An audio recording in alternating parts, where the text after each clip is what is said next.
Oh my God. Hello, Ellie. Elio, join the podcast. He has nothing to say. He doesn't want to sniff it, though. He's so cute. He literally said, I'm here. I love you, Elio. Elio, what do you think about Logan this episode? Yes. I agree. He signed off, he said. Okay, scholars. So we are on episode 5 of our program, okay? So we're mid-season, right? Big cut this week. Really crazy. So we start off with a preview, as we always do, every week. And this is a preview of the episode. We get a preview of the rest of the season at the end of this episode, which was very juicy, which we'll get into later. But we get a preview of the episode where Gabby's making out, Rachel's making out on their one-on-ones or group dates. Logan is looking in the mirror dramatically, a lot. Looking inside himself, yes. Metaphorically. Why does he get so much airtime this episode? That's another story. Holy shit. Rachel says she's humiliated. She wants to quit.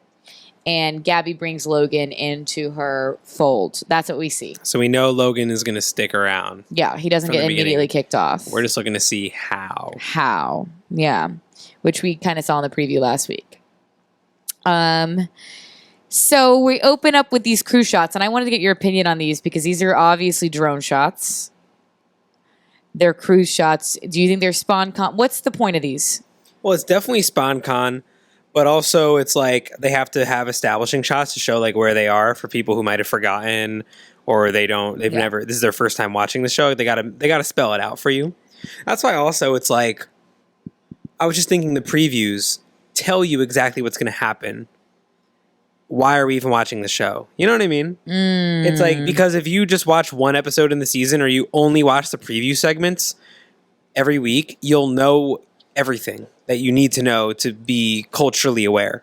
I just disagree with that, though, because they trick us with the preview. That's true. The previews are like... They're misleading. They are very misleading. It's like gossip, but they'll use other stuff from the other season or stuff that they never even show on the cut, you know? Yeah, that's right. Or they'll piece together like the lead talking to somebody and then they're really talking to somebody else.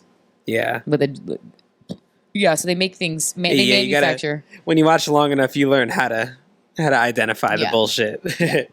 But I think it's a mix. Like I think that Virgin Cruises or whatever like has provided them with footage, but then the producers also like you can tell like the one shot that's like down the corridor of the outside, like you can tell that's like the Bachelor lens. You know, like they have. Oh, sorry, I misunderstood what you were saying. I thought you were talking about the preview, but this is the opening little section. Yeah. Oh, so you're saying like, what are you saying? Oh, well, we were talking about the preview, but now I'm just talking about the drone shots again. Oh, okay. I bounced back. I think it's like a mix. I think it's a mix. I think that they're contractually obligated to show the logo like X amount of times every episode. Like I think twice. Yeah. It seems to be showing up, and then also like maybe there's a certain amount of minutes of time that it must be shown. Our friends at Virgin Cruises. Yeah, so it's something like that. Something I did notice, and I don't know if this is of interest to you or the audience, but I thought it was interesting that. Let me double check. I believe the mermaid on Virgin Cruises logo is a woman of color. And it's something that you don't see often depicted in mermaids. So I thought that was interesting about this company.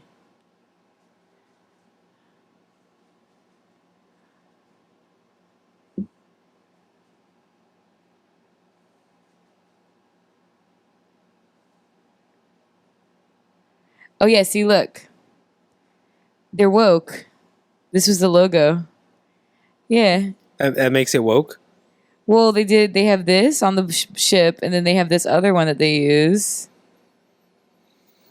It looks like they changed their logo to feature black women, and then I just saw a pride flag. Okay. Yeah.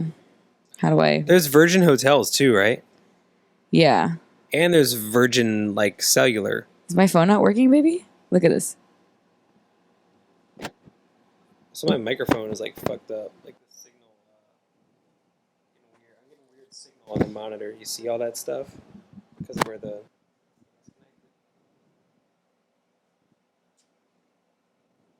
People, I noticed that.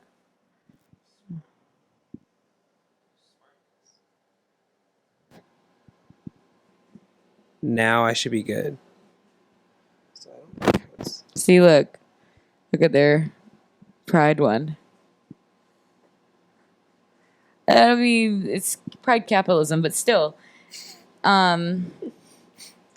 Yeah, so I don't know if that's of interest to anybody, but they feature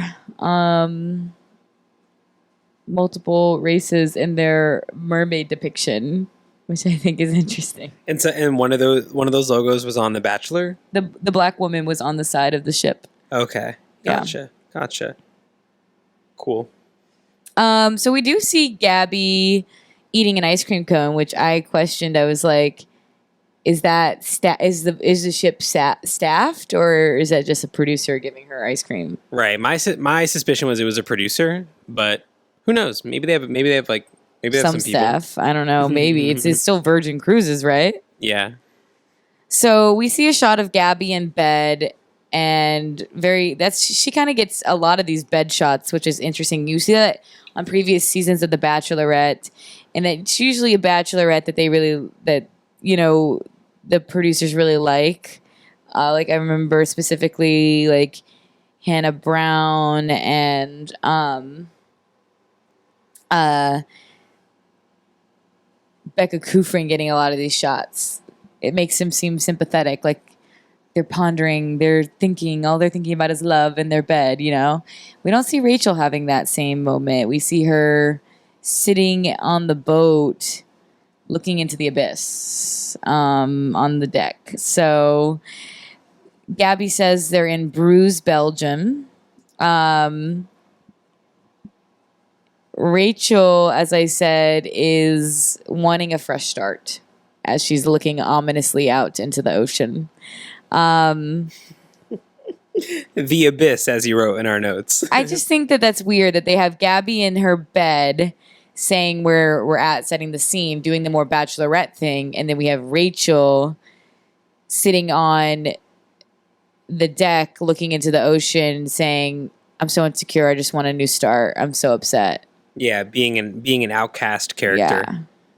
Which is kind of the theme of the whole episode. And last week's episode. Which I'm tired of. Like, stop this Rachel edit. Stop it. And I'm not even sure if Rachel even feels this way or if they're just clipping it together to make her look like that, Yeah, right? When will we know? Like, how long will it be before they can tell us the truth? Several years? Yeah, a couple years. Fuck. I'm going to be very curious. I mean, by then we might forget, but like, it's a pretty iconic season. Yeah. It's like there's a lot of shit going down. So I want to know. So we find out that Rachel has a group date first. This is perfect opportunity for us to address. So at least the producers did fuck Rachel over by not letting Logan speak to her at the rose ceremony, the cocktail party, the last episode. But at least they're giving us this. They said, we're going to give Rachel a group date first. We're going to give her the opportunity to speak to Logan before the group date. Because if he went on that group date... Dude, would he have kissed her again? No, he couldn't have brought himself to do that, I don't think. So the guys are having a chat, and they say that they need to show up, be there, and then... for everybody, the guys are like, we all need to show up. We need to be there for Rachel. We haven't been stepping up. And the camera... Come on, boys. the camera immediately pans to Logan's face. And then Logan says, then they read the date card and they say who's on the date. And it's Tino, Zach, Tyler, Ethan, Meatball, and Logan. So we find out that Logan was originally supposed to be on this date. He says that to the guys that he has mixed feelings about being on the date card. And then... and they're like... And someone responds saying, yeah, I know, man. It means that you're not going to get the one-on-one. And he's like... He's thinking to himself, no, it's much, much worse. It was sweet Ethan who said that. I was so dead with that. I was so dead with that. Ethan kind of got a hero edit. It's like Logan jumped out the way so Ethan could really shoot his shot, Yeah, that's true. Ethan did get his power moment this episode. So yeah, that was really funny. That was. I'll be honest. The producers, they made some pretty funny drama out of this storyline. Yeah. And that's because like Logan wasn't despicable. You know, like sorry, Elio's being demonic. Logan wasn't being despicable. He was actually being really communicative and doing his best not to become a villain. So like so in the villain edit. Of course your baby is like going up to the camera and sniffing it. I know. He's so cute. He's so cute. But he's doing a really good job managing doing what the producers say while also preserving his own self-image. And I it agree. Just plays out to be really hilarious television. So we'll get into the Logan now. So Logan visits Rachel and he articulates what's been going on. He basically says, from the moment we had our first moment a couple weeks back on some date. I can't remember what date he said, but it was 2 weeks ago before they had chosen sides. He said they had a really good moment together, but he also was having feelings for for Gabby. And that even though he really thinks Rachel is amazing, he feels a stronger connection with Gabby and feels like he needs to step away from the relationship with Rachel. And I felt like he really articulated himself well here. Like he was very well spoken, which was surprising because I thought he was kind of going to be a doofus. But no, he really did well saying his piece. And I felt like he tried his best not to hurt Rachel. Rachel says she wishes he wouldn't have accepted her rose in the first place. He's accepted 2 roses at this point from her. And he claims he knew before those 2 roses that he that he was not into her as much as Gabby. He explains again that, oh my gosh, I'm such an idiot. I mean, look at you. It's not you. I think you're amazing. It's just that I have a stronger connection with Gabby. And Rachel stops him and she's like, okay, you don't have to keep explaining why. Like, I'm so uncomfortable right now. And that's the thing I want guys to understand. Don't say all this shit over and over again. Just keep it simple, and be like, it's just, I'm sorry, I can't feel that way. It's just not where I'm at right now. Keep it simple. Don't go on and on and on about how you wish you could feel this other way and you're amazing. And it's just, because there's no good reason to no good way to tell somebody you're not attracted to them, Yeah, you're right. Like what did he think would come? Like, why do guys do that? Does it become self-preservation, or is it a genuine belief that it's almost like mansplaining, like I can make you feel better, or like what do you think it is? Yeah, I think it's like make you feel better with my words. At least that's the vibe I was getting from him, Yeah. And he wasn't really picking up on Rachel's cues. And Rachel did say, like, you've been here a while, bud. Why didn't you bring this up sooner? And she kind of said, like, I feel like you're a little bit shysty with this. But, I wish you luck. And she lets him go. And basically she's like, I will be speaking with Gabby about this. Yeah, she says, yeah, I'm going to talk to Gabby. You should too. And she then ITMs, everyone is leaving me. The rejection is really awful. She is pretty hurt. She's pretty hurt. She feels like it's another blow. Another blow. But I see a transition this episode, which we'll get into more. Okay, so we have the group date. This is like the catalyst for the transition for Rachel, I think, where she goes from feeling sorry for herself to realizing she has so many other people here who aren't fucking with her head, So we have Tino, Zach, Tyler, Ethan, Meatball. They're walking around Bruce, and they don't know where Logan is. They're like, where's Logan? Where's Rachel? We don't understand. I felt like all that stuff was kind of fake. What could this possibly mean? I feel like the producers did have them gallivanting around town for a long time, which probably you could tell they were a little bit like exhausted. They seemed a little bit tired. The energy was not up. No. By the time Jesse finally came around. I did notice. So she's like ITMing over this whole like monologue before Jesse comes, and I notice her hands are so orange from a spray tan. And then I know later on when her and Gabby speak, Gabby's hands are orange too, and it's really bad. And I'm like, who did this awful spray tan to them? Like, someone find them and fine them. Like, give them a fine for the spray tan job. Give them a fine. It's terrible. The spray tan artist. Orange hands, biggest mistake of a spray tan, which makes me kind of want to go get a spray tan, even though spray tans are racist.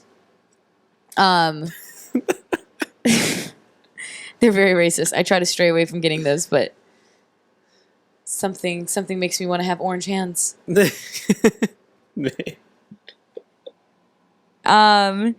So she says she's not ready for the group date because she feels like a huge loser.